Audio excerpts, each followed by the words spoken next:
আসসালামু আলাইকুম, কেমন আছেন সবাই? আশা করি ভালো আছেন। আলহামদুলিল্লাহ আমিও ভালো আছি। তো আজকে আমি পাবদা মাছ রান্না করব। তো পুরো ভিডিওটা দেখতে থাকুন আর আমার চ্যানেলটাকে সাবস্ক্রাইব করে পাশের ঘন্টিটা বাজিয়ে দেবেন। আর এই হলো এই যে একেবারে বাজার থেকে ফ্রেশ পাবদা মাছ নিয়ে আসছে। তো এই মাছগুলো আমি কুটে দিয়ে একেবারে হলুদ লবণ মাখিয়ে রান্না করতে চলে আসলাম।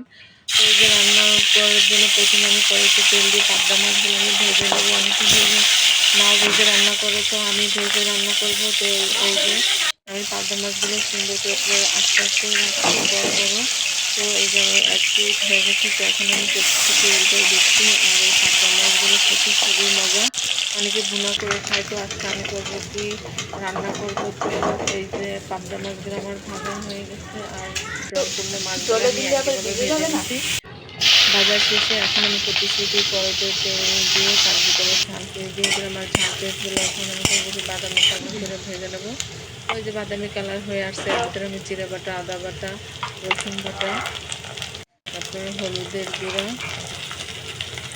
লবণ, ধনের গুঁড়া সব কিছু দিয়ে এখন আমি মশলাটাকে সুন্দর করে একেবারে কষায় নেব। মশলাটা যত ভালোভাবে কষানো হয় তরকারিটা তত ভালো খেতে মজা লাগে। তো আমি মশলাটা একেবারে তেলে করে ভালো করে হয়ে গেছে, তখন আমি তার ভিতরে আলুগুলো দিয়ে নাড়াচাড়া দিয়ে দিচ্ছি।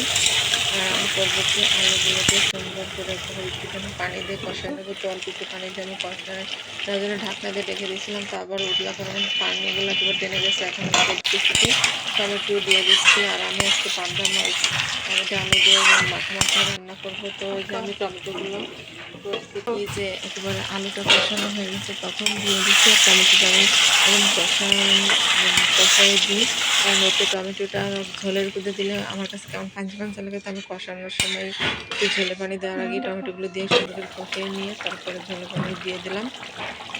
তো এই যে ঝোলের পানিটা একটু বলক উঠে গেছে, এখন আমি করতেছি কি সেই মাছ ভাজা পাবদা মাছগুলো উপর দিয়ে দিচ্ছি। দিয়ে আর উপর এখন আমি ধনেপাতা ছিটাই দিচ্ছি উপর দিয়ে। আর এই যে একেবারে দেখেন কত সুন্দর ঝোল কমে আসছে। তো আমি আরও ঝোল কমাবো, যেহেতু আমি মাখা আলু টমেটো দিয়ে করব। তো আমি ততটা বেশি ঝোল রাখবো না। তো এই যে দেখতেই পারতেছেন একেবারে না বেশি ঝোল না শুকনা।